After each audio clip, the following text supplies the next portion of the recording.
you were talking about the Redskins founder. Yes, sir. And kind of going into the story, and then we talked about that offline. Can you elaborate? George Preston Marshall was a businessman and took the team, which was sort of failing in Boston, where it originally was called the Boston Braves, then was called the Boston Redskins, moved it to D.C., and branded it as really the team for the southern states, the Carolinas, Georgia, and bought up all the radio contracts, broadcast the games, and pitched it as a southern team, which was a successful marketing strategy. Even today in the Carolinas, you'll find pockets of Redskins fans.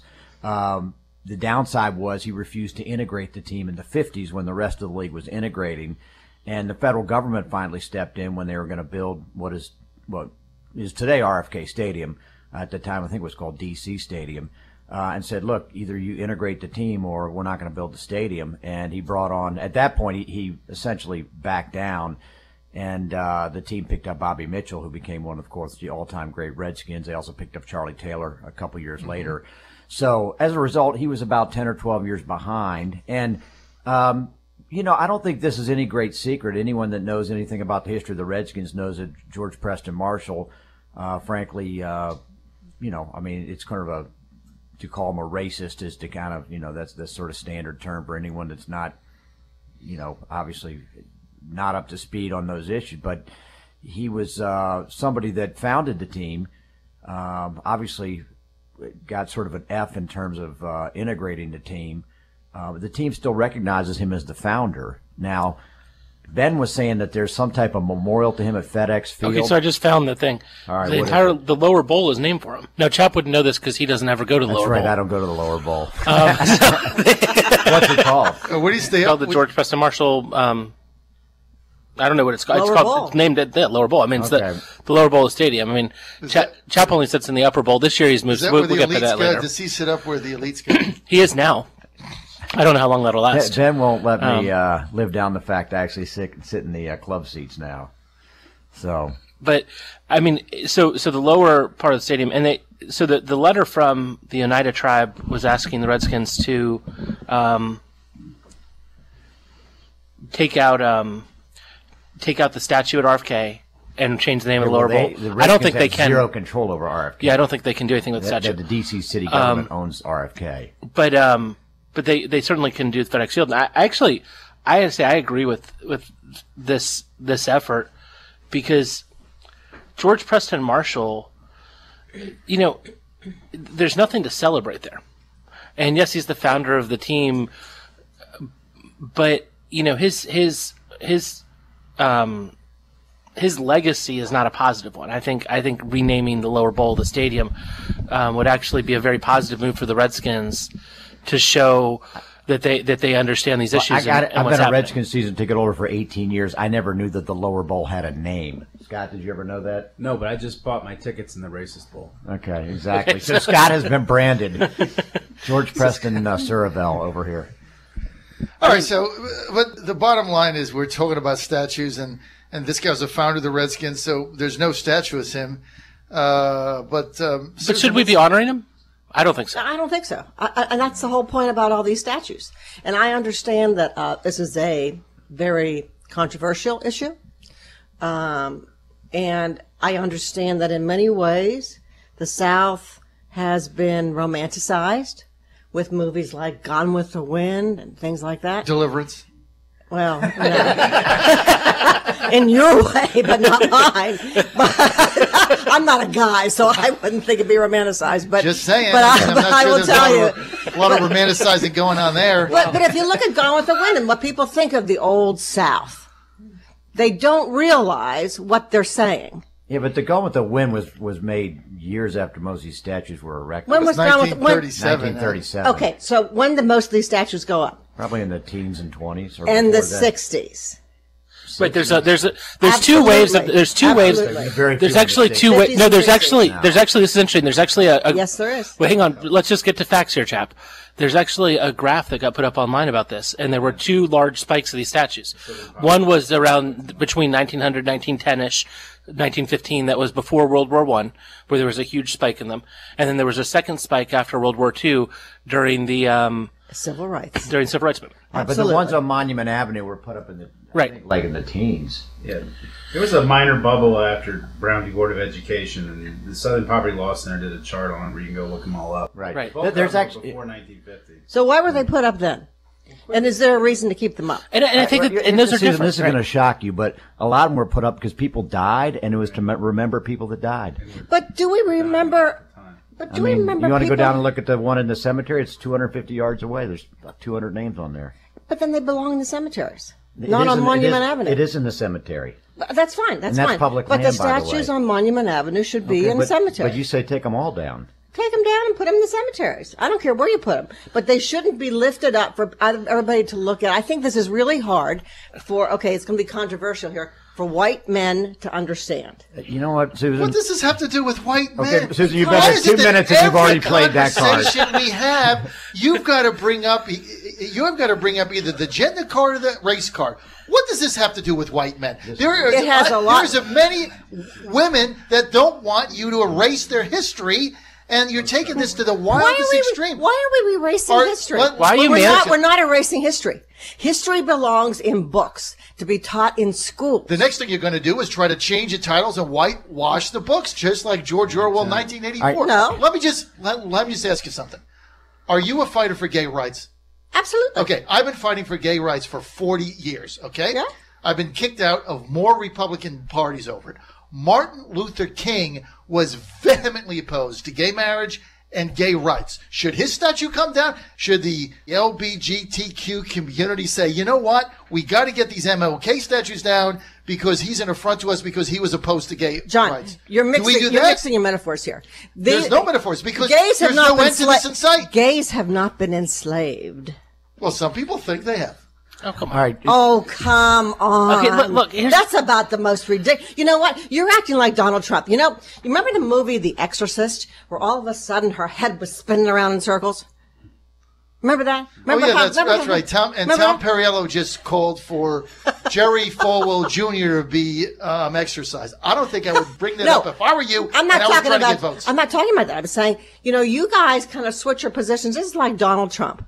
Donald Trump one day will go, I'm trying to be presidential. The next day, he's his crazy Uncle DJ. He drives you And bananas. their heads are going around in circles and the country's heads are going All right, around well, in hold circles. on. This is what we said before you got here, though. This is a complicated issue because I think that, when you say take all the statues down, I don't think that you mean all the statues because, as you said, in a cemetery, it's different than if it's at if it's in the middle of Monument Avenue. Exactly. And I think that You're each not of these ones, celebrating I it think then. this is actually a different, I think this is and Yes. to get into this debate at the local level, you have to get into these differences. What Chap was talking about this morning is, the history of that particular statue and that the President of the United States came across the river in 1910. We're talking about the cemetery at Fairfax. Right. Yeah. To put up this statue is it Robert E. Lee statue? No, it's just an obelisk to the Confederates that died or the Fairfax County. That, William Howard Taft came Right. across to do it in 1910. Right. Okay, and it's in a cemetery.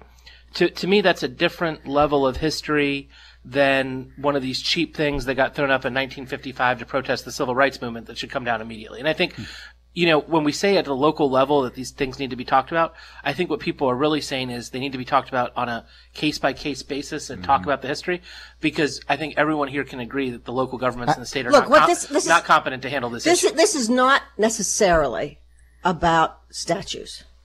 What is it about? This is about prejudice. Then why are you taking This statues is down? about, because why do you have to have it in front and celebrate it?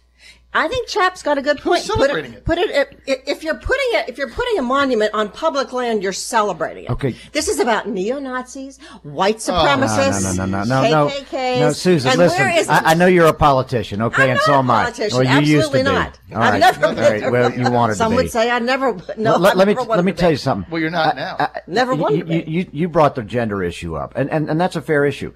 The United Daughters of the Confederacy were the ones that actually financed nearly all these statues. Okay, now my great grandmother, who lived literally across the street, was a member. She actually resigned in 1954 because they came out against Brown versus Board of Education, and she left the organization, and she wrote a letter saying General Lee would never have agreed that the way this organization has become politicized. So even her, as a liberal Southern Democrat, respected, revered Robert E. Lee. And she had ancestors, including all four of her uncles, that died that were killed during the Civil War. These statues, many of them, were to recognize people that passed. I'm so glad you brought up Robert E. Lee. They passed, okay? Robert E. Lee, people like Robert that. E. Lee did not want statues put up to him. Susan. And those who fought for treason against this country. All right. He didn't want them. You know what? Neither did George Washington. Neither did a lot of people, okay? Most great people don't want statues of themselves, okay? With the exception Are you saying he was great? Am I saying Robert E. Lee was What great? does treason I'm saying have he to was do with someone this that I argument? I'll tell you admire. what, Susan, Yeah. you- Does that make me a bad person? Treason. You treason. keep- The South fought against the United You States. keep saying this. They wanted to Susan. secede. Every minute that you're on the air, Ed Gillespie gains more votes. Scott, why don't you weigh in here? Yeah. What do So you did, think this so whole did thing Corey is? Stewart when I brought it up too. I listened to Chap and Ben talking about it on the way in, and they captured exactly what my thoughts are on it. I mean, and I have a very conflicted history about it. My grandparents were Jews from Brooklyn that came down to Fairfax in 1936 and got picked on and discriminated against and told what they could and couldn't do for about 20 years in Fairfax County. And on my mother's side, I had a grandfather who was in Pickett's Charge, like I think one of Chap's in Chap's family, and I had another grandfather who was at Appomattox and had to walk home. Yep, got paroled and you had to walk home. Shooting rabbits, what my uncles told me. And it's not a simple issue at all. And in terms of keeping this stuff up, I was in Germany about 2 years ago for spring break with my family, and we toured some concentration camps. And one of our tour guides pointed out to us, he said, "You see all these kids walking around in these tour groups," and he said that's because the German government requires every child before they graduate high school to tour concentration camps to see what our country did to people, so that they understand it, appreciate it, and don't ever do it again. And that's why they haven't wiped them off the map or redeveloped them or whatever. It's so they can learn from their history about it. And so, tearing things down, I don't think is always the best way to teach history. And I think by leaving things up, you can learn things also. And I agree that some of them need to come down. But as Ben pointed out, there's hundreds of these things. And every one of them has a different story. The Robert E. Lee Recreation Center in Fairfax County, which was built in the 1980s, probably has a different story from the monument that Chap's talking about over here in the cemetery, or the one at the Leesburg Courthouse. So, I don't fully trust the local governments either to look at these things objectively and take historic context into account, because there's a lot of politics wrapped up in it. And from my perspective, I think if we're going to start looking at naming things, there needs to be some professionals that know history that look at these things, take some context into account, and make recommendations before we throw it into a political system and let everybody with their And I think that can I just jump in this over. and say when we're talking about this, and Scott just saw this in Chap, I think you following this also in Fairfax County, the high school. Sure. And they just renamed Jeb Stuart High School. And they got a Robert E. Lee High School. And they have a Robert E. Lee High School. And it was very divisive renaming it. But I think that Jeb Stuart High School, I agreed with renaming it. I think that especially given, Jeb Stuart now being in the eastern part of the county and the students there, I think that the students were the ones who led that effort. And that school's now 75% majority minority, and the students were the ones who started that effort with a petition to change the name. They didn't like the name of their school. Right. Some students did. I mean, the majority did not. I think the majority of alumni wanted to keep the name because the majority of alumni is very different demographically than who's at that school now. They had seven different reports that came out of the so-called process. Right. The county it was a total mess. But anyway, at the end of the day, I think they made the right decision to rename the school. I don't think that school should be named after Jeb Stuart. I think it sends a bad message to the students that are there. But it just shows why the local governments are not in a good position to be leading the charge on this issue, because I'm not sure that Prince William would have come down with the same answer as Fairfax if it was Jeb Stuart. And if they can't come up with similar answers, you're just going to make it even more and more and more divisive. Scott, I want to go back to what you said, and I think it's right on point. And it's kind of what I started this conversation about before you all jumped on me. About it is a very complicated issue.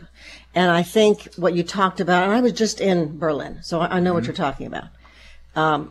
When you're talking about a statue doesn't necessarily teach you anything. You just look at it. When you go to South Carolina, to Charleston, there's the slave market. It's kind of like what you're talking about, the concentration camps. You can see, you can visualize, and you can learn what's happened there. By seeing a statue of someone who led an uprising against what's now the United States and against discrimination is a very different thing than looking at a slave market where people were sold, or a concentration camp where people were killed, just because of their color, their skin, or their religion. Well, Susan, that's the difference. You know, I think I first experienced this when I was in law school. I had a roommate from Massachusetts who came down and told me how shocked he was. There were all these Confederate statues everywhere. He'd never seen such a thing. And, you know, having grown up in the state and being a 13th generation Virginian, I'd never really thought about it very much. But I think a lot of people that come down to the South who didn't grow up here and didn't live here don't quite. They seem to be shocked they found themselves in Virginia. They come down here for our jobs and our wonderful state, and then it seems like, you know, it always surprises me. And I can tell you that I'm pretty sure well, I don't know. I didn't know my grandparents. I could only talk to them with a seance board in terms of the ones that fought. But the stuff I've read, I was just reading a book recently about Virginia's experience going into the Civil War. And, you know, Virginia was like, I think, the last state to join the Confederacy. I actually wrote my thesis on the it. convention went on for 6 months while they fought about there was trying to actually figure out what to do. And a they referendum on whether or not to secede, and the state voted 2-1 to not secede in February. Originally. And then when Lincoln called up the troops, they actually flipped and then voted to secede. When he sent them into Manassas. There's actually history. There's actually history here on this in Fairfax County about there was actually armed people at every polling place on the second referendum, and I think there were only 3 votes cast to stay in the Union in the entire county because there were people with guns standing at the ballot box to say you're voting to succeed. So we don't even know where the actual public would have been on that issue. It wasn't the second referendum was very questionable, and we're still arguing about it today. Right. But the point is that there was huge division in the state about what respect to take to secession. And by the way, that didn't mean the people that were in favor of staying with the Union were anti-slavery. Don't think that for a second, okay? They were both pro-slavery. But there was a huge debate about secession. Scott's exactly right. There was a convention that went on for 3 months. I wrote my thesis about it. And then once the war actually started, the governor of Virginia at that time, Henry Wise, basically said, look, we're leaving. But once it became clear that federal troops were going to be invading the state and a lot of the war was going to be fought here, that's when it all came over. That's when everything changed. And pretty much at that point, everybody decided. That's when Lincoln sent the 75,000. He called up 75,000 troops. And obviously, Maryland has a big history to this too, of being the only southern state that didn't secede. Missouri, Missouri and Kentucky. I don't know. Missouri's a southern state.